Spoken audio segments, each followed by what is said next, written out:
Back to my channel अर्थशास्त्र की नगरी। सो गाइस, जैसे कि आपने थंबनेल के अंदर देख ही लिया है, आज हम जो बात करने जा रहे हैं वो करने जा रहे हैं बिहार बोर्ड के सब्जेक्टिव वायरल क्वेश्चन के रिगार्डिंग, जिनकी 8 तारीख को एग्ज़ाम में आने की जो पॉसिबिलिटी है वो कहीं ज़्यादा है।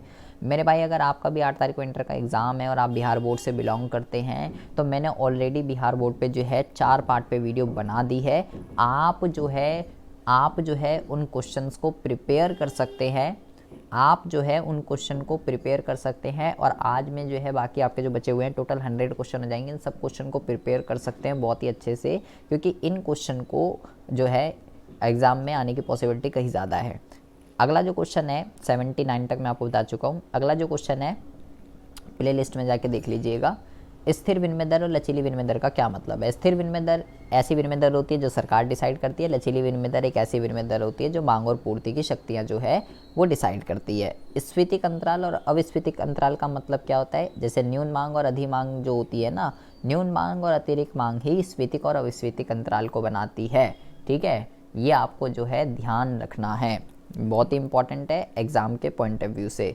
स्फीतिक अंतराल का मतलब क्या होता है। जब सामूहिक मांग का वह स्तर है जो पूर्ण रोजगार के लिए आवश्यक कुल मांग से कम होती है, जबकि अविस्फीतिक अंतराल जो है सामूहिक मांग का वह स्तर है जो पूर्ण रोजगार के लिए कुल मांग के स्तर से अधिक होती है। मतलब जब मांग ज़्यादा होती है तो भाई इन्फ्लेशनरी गैप बनता है, जब मांग कम होती है तो डिफ्लेशनरी गैप बनता है, ये कह सकते हो आप। ठीक है, और सरकार का बजट क्या होता है। तो बजट एक ऐसी रिपोर्ट होती है जो एक साल के अंदर अंदर सरकार की एक्सपेक्टेड इनकम और सरकार की एक्सपेक्टेड खर्चों का जो है जो ब्यौरा होती है जो बताती है, उसको सरकार का बजट कहते हैं। ठीक है, खुली अर्थव्यवस्था से आप क्या समझते हैं। एक ऐसी अर्थव्यवस्था जो दूसरे देशों के साथ आयात निर्यात करती है वो खुली अर्थव्यवस्था होती है, और बंद अगर पूछ ले तो जो आयात निर्यात नहीं करती वो बंद अर्थव्यवस्था होती है। घाटे का बजट उस बजट को कहते हैं जिसमें सरकार का व्यय जो है अनुमानित व्यय जब वो ज़्यादा हो जाता है अनुमानित आय से तो वो घाटे का बजट होता है।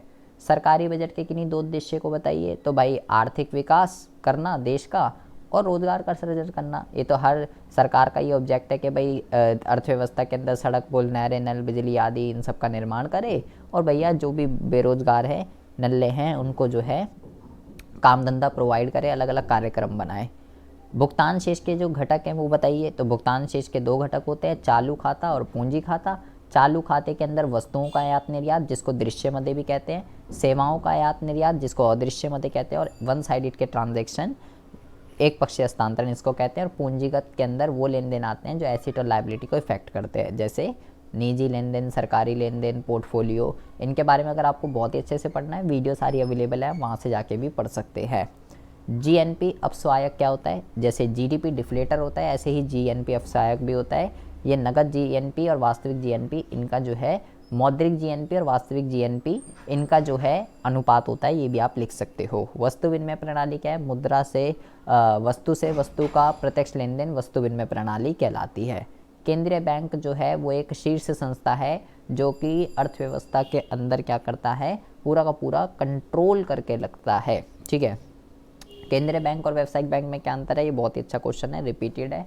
इसका उद्देश्य सामाजिक कल्याण है, इसका उद्देश्य सामाजिक कल्याण नहीं होता है, इसका उद्देश्य लाभ कमाना होता है। ये देश का केंद्रीय बैंक है, देश का केंद्रीय बैंक नहीं है। ठीक है जी, ये बहुत सारी चीज़ें हैं ऐसी जो आपको ध्यान रखनी है। ईजी क्वेश्चन है, बहुत ही आराम से आप इसमें पढ़ सकते हैं। ठीक है, यहाँ पे इसका सरकार से सीधा रिलेशन होता है, इसका सरकार से कोई रिलेशन नहीं होता।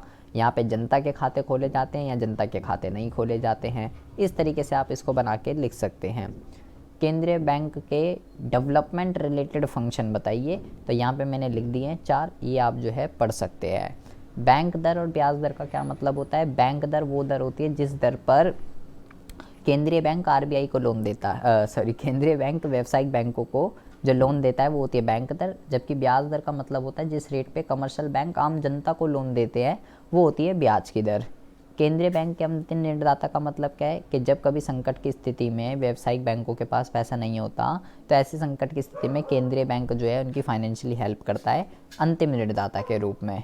गुणक की प्रक्रिया क्या होती है। पहले निवेश होता है, निवेश से आय में परिवर्तन होता है, आय से उपभोग में परिवर्तन होता है और उपभोग से अगेन आय में परिवर्तन होता है। ये गुणक की प्रक्रिया होती है चित्र द्वारा। ये बहुत ही इंपॉर्टेंट है एग्जाम के पॉइंट ऑफ व्यू से, बड़ा क्वेश्चन भी आ जाता है, तो ये बहुत ही अच्छे से पढ़ लीजिएगा। ठीक है, ये पूरा का पूरा यहाँ मैंने लिख दिया है। और आय के चक्रीय प्रवाह द्वारा अर्थव्यवस्था के संतुलन को दर्शाइए, किस तरीके से होता है। तो आय का चक्रीय प्रवाह वास्तविक और मौद्रिक प्रवाह का योग होता है, और इस तरीके से संतुलन जो है अर्थव्यवस्था के अंदर आता है। आउटपुट मल्टीप्लायर क्या होता है?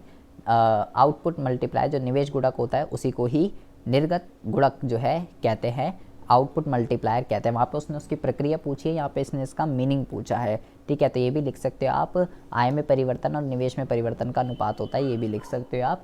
ठीक है, या इनकम में चेंज होने से इन्वेस्टमेंट में चेंज होने से इनकम में जो है कितने गुना चेंज आया है, वो जो है निर्गत गुणक कहलाता है। ये इंपॉर्टेंट है, इसको अच्छे से पढ़ लीजिएगा। तरलता जाल एक ऐसी स्थिति होती है जिसमें क्या होता है, ब्याज की दर इतनी कम हो जाती है कि बंदा जो है अपने पास पैसे रखना ज़्यादा प्रेफरेंस करता है एज़ कम्पेरिजन टू बाहर सट्टा खेलने में। इसके अलावा किसी सरकार के प्रमुख कार्य क्या है, तो ये मैंने यहाँ लिख दिया है, कई बार आया हुआ एग्जाम में, इसको आप बहुत ही अच्छे से पढ़ लीजिएगा। आवश्यकताओं के दोहरा सहयोग का मतलब क्या होता है? आवश्यकताओं के दोहरा सहयोग का मतलब होता है कि एक ही टाइम पे जो तुझे चाहिए वो मेरे पास हो, जो मुझे चाहिए वो तेरे पास हो। एक ही टाइम पे ऐसे दो व्यक्तियों का मिलना आवश्यकताओं का दोहरा सहयोग कहलाता है। ये वस्तु विनिमय प्रणाली की सबसे बड़ी कठिनाई है, जिसकी वजह से उसको बंद करना पड़ गया। सीमांत उपभोग प्रवृत्ति क्या होती है? सीमांत उपभोग प्रवृत्ति का मतलब होता है कि जो भी आपकी इनकम के अंदर इंक्रीमेंट हुई है, उस बढ़ी हुई इनकम में से आप कितना उपभोग कर रहे हो, वो सीमांत उपभोग प्रवृत्ति कहलाता है। तो ये क्वेश्चन है, आप इन क्वेश्चन को प्रिपेयर कर सकते हो। ठीक है, तो ये 100 क्वेश्चन मैंने आपको बता दिए, इन क्वेश्चनों को आप प्रिपेयर कीजिए, ऑब्जेक्टिव भी बता दिए, सब्जेक्टिव भी बता दिए। मिलते हैं आपसे नेक्स्ट वीडियो में ऐसे इंटरेस्टिंग टॉपिक के साथ। चैनल को अगर सब्सक्राइब नहीं किया तो प्लीज़ चैनल को सब्सक्राइब जरूर कर लीजिएगा, ताकि कोई भी नोटिफिकेशन मिस ना हो।